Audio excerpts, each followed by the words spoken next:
Property என்னன்னு கேட்டிங்கன்னா அந்த அட்டாமிக் ரேடியை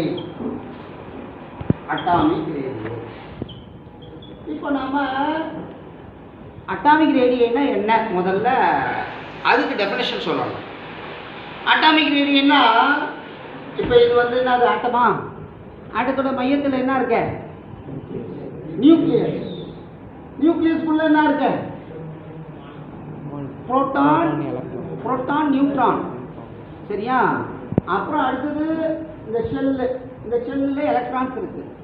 இப்போ இந்த நியூக்ளியஸ்ல இருந்து வாட் இஸ் அட்டாமிக் ரேடியைன்னு கேட்டிங்கன்னா atomic radii is defined as the distance between the center of the nucleus and the outermost electronic level of an atom. Atomic radii is defined as the distance between the center of the nucleus and the outermost electronic level of an atom.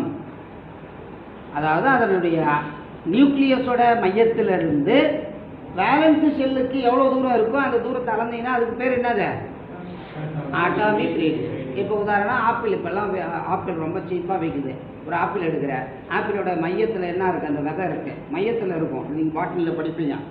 கொய்யா பழத்துலலாம் பார்த்தீங்கன்னா மையத்தில் இருக்காது, எல்லா இடத்துலையுமே இருக்கும். சரிதானே? அது பாட்டிலில் படிக்கிறீங்கன்றதா சும்மா. இப்போ வந்து என்னென்னா அது தாம்சன் ஆட்டம் மாடல் போல் கொய்யா பழம்.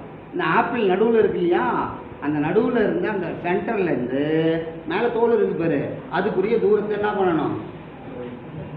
அளக்கணும். அதுதான் atomic ரேடியை.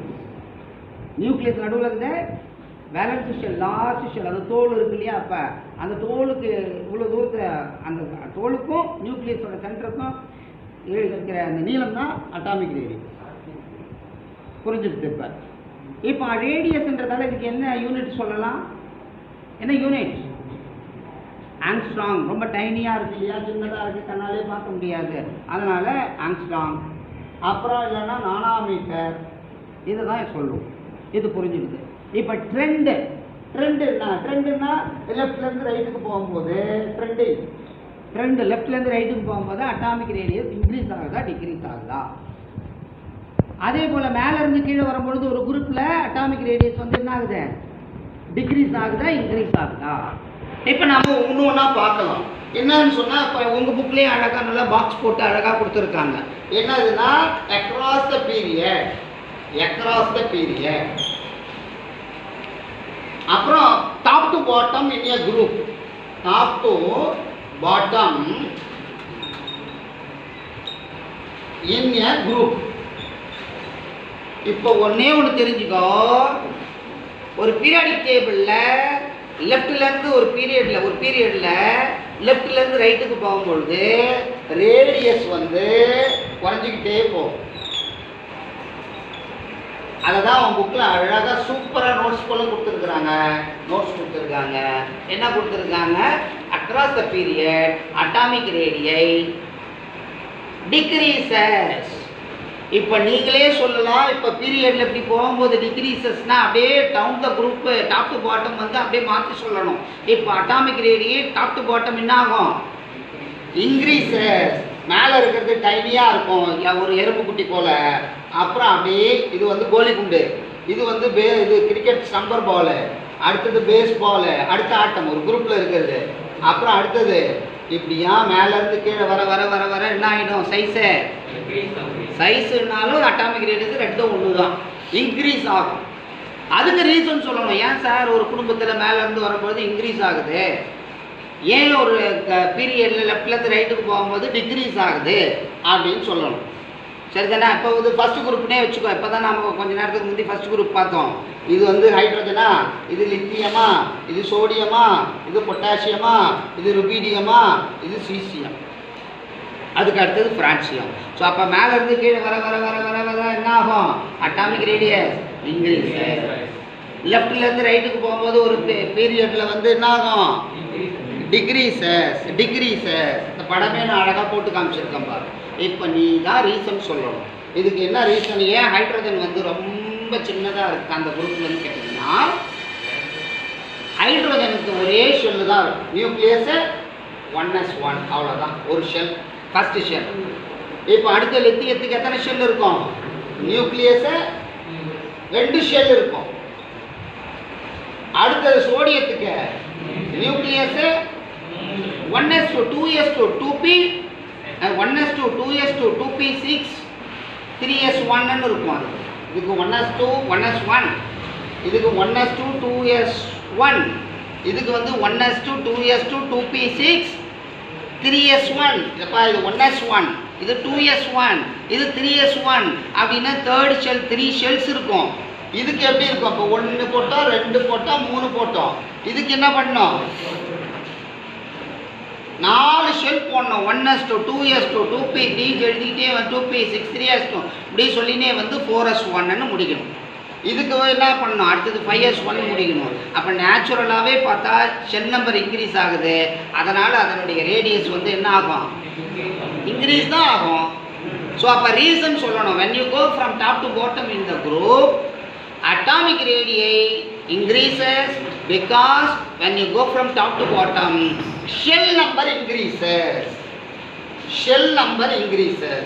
Shell number increases. Report increases. Shell number increases, therefore atomic radii increases from top to bottom in a group. Shell number increases. Okay va? இப்போ இங்க என்ன சொல்லணும்? when you go from left to right in the periodic table, atomic radii decreases. படமா போட்டு காமிச்சிருக்கோம் உன் புக்ல decreases. நீ பக்கத்துல படத்தெல்லாம் போட்டு வச்சுக்கணும். அப்பதான் டக்குன்னு உங்களுக்கு புரியும். decreases. இதுக்கு என்ன ரீசன் தெரியுமா? எல்லா எலமெண்ட்டும் செகண்ட். இப்போ உதாரணமாக ஒரு குரூப் எடுத்துக்கோ, ஒரு பீரியட் எடுத்துக்கோ. ஒரு பீரியட் எடுத்துக்கணும். இப்போ தான் நம்ம எழுதணும். Lithium, beryllium, boron, carbon, hydrogen, oxygen, அப்புறம் ஃப்ளூரின், நியான் இப்படி எடுத்துக்கணுமா?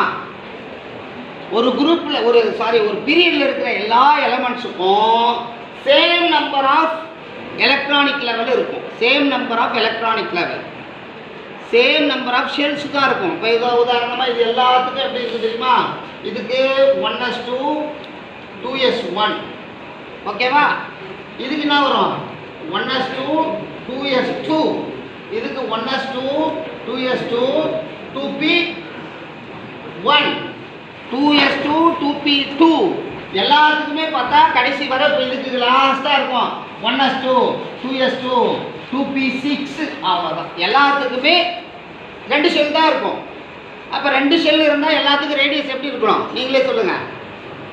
2 ஷெல் இருக்குப்பா. எல்லா இருக்கிற 8 எலமெண்ட்டுக்கும் 2 ஷெல் தான். இப்போ 18 இருந்தால் எல்லா 18 எலமெண்ட்ஸுக்கும் 3 ஷெல் தான். 32 இருக்குன்னா எல்லாத்துக்கும் ஒரே நம்பர் ஆஃப் ஷெல்ஸ் தான். அப்படி இருந்தால் எல்லா எலமெண்ட்ஸுக்கும் எப்படி அட்டாமிக் ரேடியஸ் எப்படி இருக்கணும்? சேமாக இருக்கணும். Very good. ஒரு பேர் தம்பி சூப்பராக சொன்னான். சேமாக தான் இருக்கணும். அப்போ ஏன் வந்து ஸ்ட்ரிங்க் ஆகிருக்கு, ஏன் ரேடியஸ் குறைஞ்சிடுதுன்னு கேட்டிங்கன்னா நியூக்ளியர் சார்ஜ் இன்க்ரீஸ் ஆகுது. அதனால் அந்த நியூக்ளியஸ் வந்து வேலன்ஸ் ஷெல் எலக்ட்ரானை ஸ்ட்ராங்காக பிடிச்சி எழுதுது. அப்போ நீ என்ன சொல்லணும்? ரீசன் சொல்லணும்னா when you go from left to right in the periodic table across the period, the atomic radii decreases. This is due to that all of them are having same number of shell, same energy level, but nuclear charge increases. Same electron, the new electron are added to the same electronic level with increase in nuclear charge.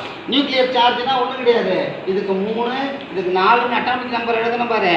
அதுதான் nuclear charge. அதுதான் charge இந்த nucleus. அத்தனை proton உள்ள இருக்கு. அப்ப 4 5 6 7 8 9. அப்ப ஒரு number nuclear charge is increased by 1 unit.